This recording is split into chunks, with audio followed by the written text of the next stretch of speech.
परेशानी है, परेशानी का क्या कहा जाए।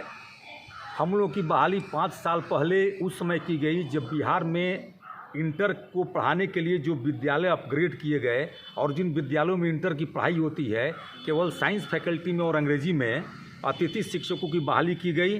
जो बीएड थे और एमए थे उनकी बहाली की गई। मार्क्स बेसिस पर सिलेक्शन उनका हुआ और ये कहा गया सरकार के द्वारा कि मैक्सिमम 30,000 रुपये आपको महीने के मिलेंगे। फिर बाद में सरकार ने कहा नहीं, अब जिस दिन क्लास चलेगा उसी दिन का 1,000 मिलेगा।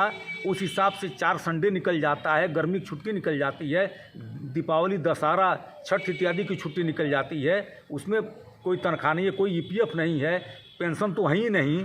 और किसी तरह का जो एक सामान्य शिक्षकों को सुविधाएं मिलती हैं उन सुविधाओं से भी महरूम और वंचित हम लोग हैं। जबकि एमए पास और बीएड हम लोग हैं, पढ़ाते हुए 5 साल हम लोग को हो गया है, फिर भी सरकार की निगाह हम पर नहीं जा रही है।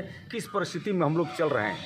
बच्चों को रोज़ शिक्षा देते हैं, बच्चों को पढ़ाते हैं। अतिथि शिक्षकों के आने के बाद से बिहार में इंटर के रिजल्ट में कम से कम साइंस और अंग्रेजी में तो अच्छा से बेहतर रिजल्ट हुआ है। इसका प्रमाण सरकार के पास इसका डाटा है। सरकार देख सकती है कि अतिथि शिक्षक आए उसके बाद से कितना बेहतर रिजल्ट हुआ है।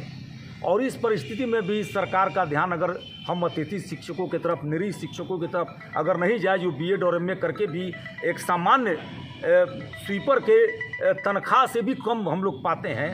तनख्वाह शब्द तो है ही नहीं है, वो तो डेली वेजेज, हम लोग तो प्रतिदिन के दैनिक मजदूरी में हम लोग हैं।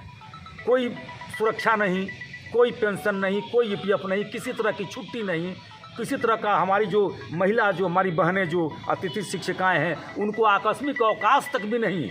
अगर वो आकस्मिक अवकाश लेकर अगर उनको परिस्थिति वैसी होती है तो वो नहीं आती हैं तो उनको उस दिन तनख्वाह नहीं मिलता है। ये हम लोग की स्थिति है। और ये किसी प्रकार के नेतागिरी से अलग हट के एक दर्द जो है अतिथि शिक्षकों को, उसको मैं कह रहा हूँ और निवेदन करता हूँ आप लोगों के चैनल के माध्यम से कि हम अतिथि शिक्षकों की पीड़ा को सरकार सुने।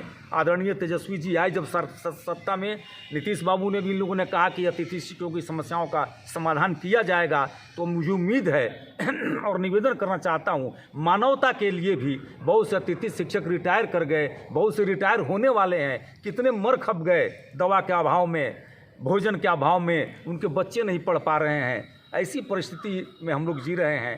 तो आपके चैनल के माध्यम से सरकार से हमारी गुजारिश होगी, निवेदन होगी। हम लोग शिक्षक हैं, हम लोग समाज को एक नई दशा और दिशा देते हैं, हम लोग समाज के नवनिर्माण करने वाले हैं। हम लोग सड़कों पर आके अपनी मांग को, खास करके हम लोग इंटर में हम लोग की बहाली हुई है, इंटर को पढ़ाने के लिए बहाली हुई है, साइंस और इंग्लिश के लिए।